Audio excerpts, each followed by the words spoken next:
Senator Blackburn.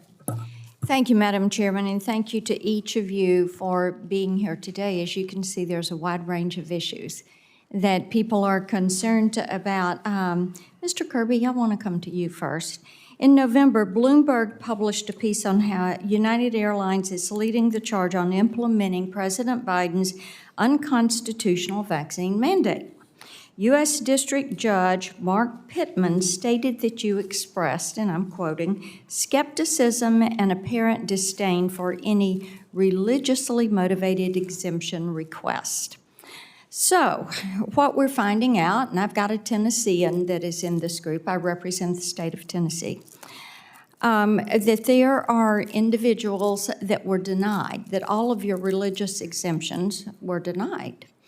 So we're also finding out about their pay having been cut at the time that that exemption was filed. So before they filed the exemption, did you inform these workers that they were not going to be paid even if they applied for a religious exemption?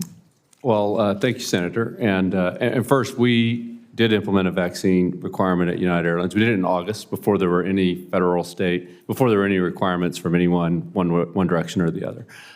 We did it purely as the right thing to do for safety, and I'm happy to explain why if you'd like. But we did it purely for safety and did it well before any federal requirements. I think you got some perhaps incorrect information. We accepted about 80% of the religious requests. So 80% of the religious requests were accepted.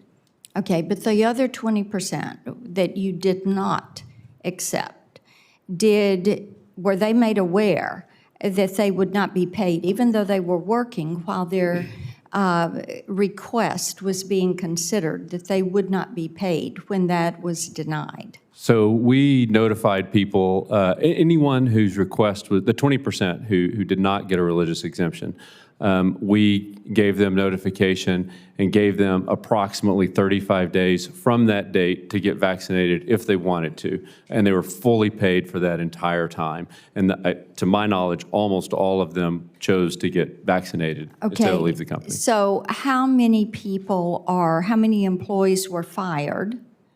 And because of this, and then how much money did they lose? Do you want to clarify that for the record? So we got 99.7% of our employees vaccinated, which for a workforce in the United States of just under 70,000 means that about 200 people chose to leave the company. About 200, right. Okay. All right. Well, it seems like you're all talking about needing employees, so it seems like you also would be able to find a workaround on this for people who either have had COVID, don't want the vaccine, cannot take the vaccine. I've talked to so many people who medically have been advised, do not get vaccinated because they have a complex medical issue.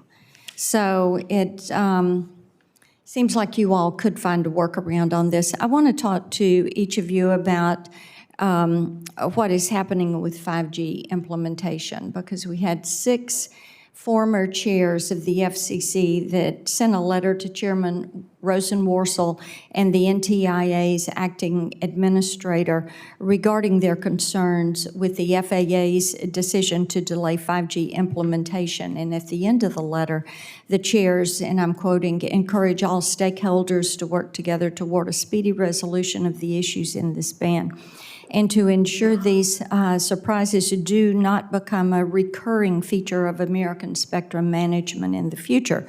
The recent decision undermines America's efforts to remain a leader in 5G. And of course, we're looking at what is happening with China, with their Belt and Road Initiative, with great power competition. And so we are quite concerned about this. Mr. Lauder, I want to come to you on this because it is my understanding that Delta has invested heavily in 5G for security. So we would hope that you all are looking for a path forward to work not only with us but with regulators on the deployment of 5G and making certain that it is not delayed.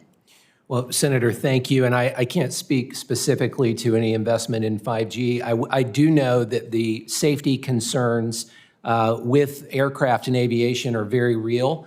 And I also know that there's a solution here. We've seen it in other countries as they've implemented 5G. And with a combination of power adjustments and location, we could absolutely solve this and live in a world where there is 5G available. There are 39 countries that have implemented 5G and have had no issues that we're aware of. Have any of you on the panel experienced any issues or problems with 5G? No, but I think if you were to ask us what our number one concern is here in the near term, it is the deployment of 5G, because the FAA has issued an airworthiness directive that would significantly impact our operations once it is deployed on January the 5th. So that's the essence of the concern. It's not an airline concern per se. The FAA is uncomfortable with the safety risk. And as a consequence, the impact on our operations to mitigate that would be a significant setback. Seems like we could find a workaround on this. I'm over time, but I appreciate that, and we will continue the conversation on the issue. Thank you, Madam Chair. Thank you for bringing that